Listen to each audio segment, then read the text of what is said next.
time to grab a glass of raspberry soda. In this video we're gonna cover the best tips when it comes to buying a gaming laptop, and in the description you'll find the best Black Friday deals for X amount of dollars or euros to help you find the best gaming laptop for your specific budget. Hey, how's it going guys? It's Robin here, glad you made it.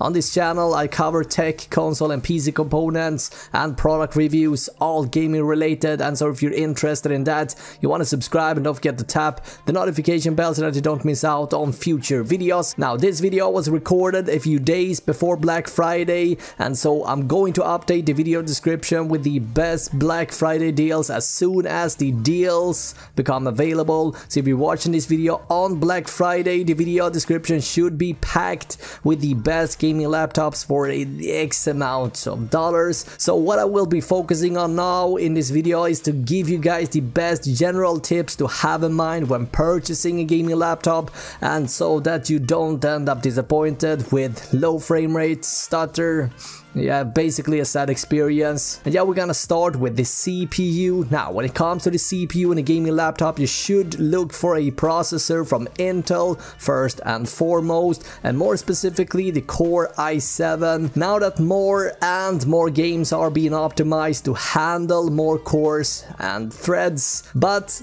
even the Core i5 could potentially be worth looking into. However, with that said, in 9 times out of 10, bottlenecking in a gaming laptop will almost always be the graphics card. So if you need to sacrifice something here guys, definitely sacrifice a bit of the CPU, as you want to spend as much that you possibly can on the graphics card. Now a few things here: older CPUs from the 7000 series, also known as the Kaby Lake, for example the Core i5 7300 HQ, have 4 cores but are lacking hyper-threading. But the newer 8000 series, also known as Coffee Lake, for example the Core i5 8300H, have hyper-threading, which will affect the gaming performance and will give you an increase in frame rate per second in many games today, but even more games in the future. And this is important to understand. You cannot upgrade this stuff later on. But with that said, what about AMD with Ryzen Mobile, for example? They should be back in the game, right? Well, not quite. AMD is still years away from the gaming performance in a gaming laptop, and you shouldn't generally be something you guys look for if you buy in a gaming laptop. With that said, we're moving on to probably the most important piece of hardware when it comes to a gaming machine, regardless if it's a console, a laptop or a desktop PC. I'm obviously talking about the graphics card. This is also the one single component that will drag up the price the most, so it's something to be aware of guys. Now since the launch of Sony PlayStation 4 Pro and the Microsoft Xbox One X, game developers have been pushing what's possible in games nowadays, the visual aspect if you like, and so the minimum requirements in many AAA titles today have been moving up quite a lot since then. As a result, now that the game developers have roughly around 5 GB of video memory to play around with on the PS4 Pro and the Xbox One X. Now with that said, generally in the lower budget friendly price point, you will find laptops with Nvidia GeForce GTX 1050 and GTX 1050 Ti models. Even though it's a budget graphics card, it should be enough to play most AAA titles in full HD or in 1080p. But if you have a little bit more to spend here guys, the GTX 1060 is definitely the way to go in my opinion,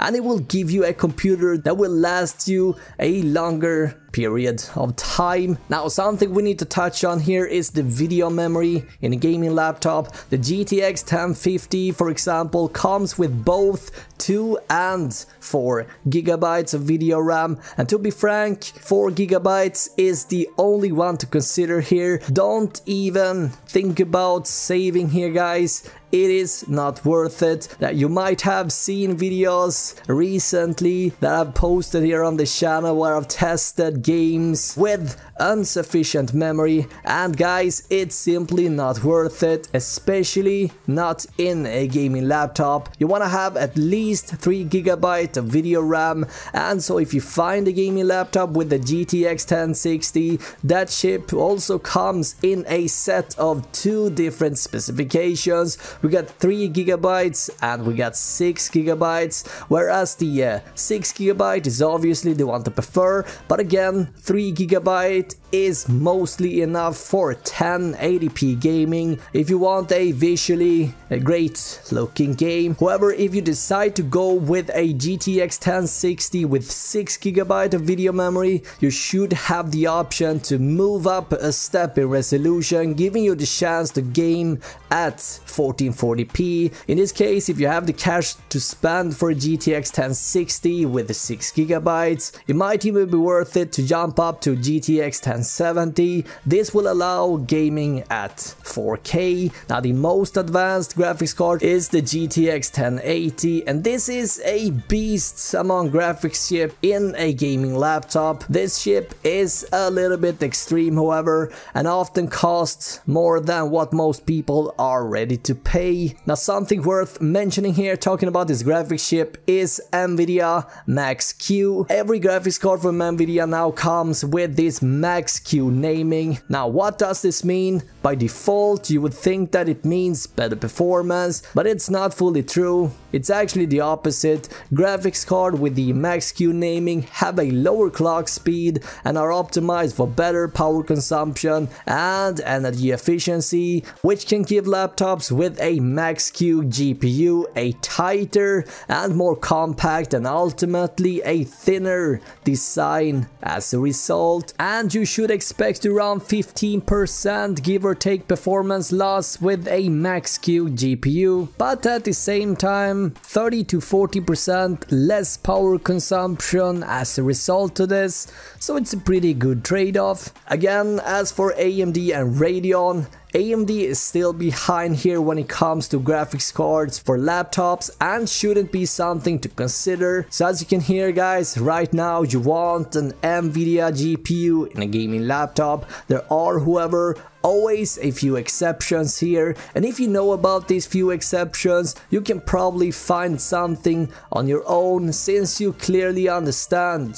what you're looking for. Now, when it comes to primary memory, RAM or storage, 8 GB of RAM are enough for most AAA titles right now, but the boundaries are constantly being pushed here, and so even though 8 GB is fine right now, it is a minimum requirement in many cases, so if your wallet can handle it, 16 GB is what I like to recommend. Now, when it comes to storage, there are a few things to be aware of. Game takes up a ton of space. Many times around 100 GB for a game is not unusual. That is why you shouldn't buy a gaming laptop with just a single SSD with, let's say, 128 or 250 GB. You want to be sure you at least have 1 TB worth of storage. A best looking scenario would be an SSD for your operating system and an additional, let's say, mechanical drive for your games, and that's about it. Last but definitely not least, we got the screen, of course. Today we have gaming laptops supporting 144Hz and support for G-Sync. This, however, is more premium-like features in a screen,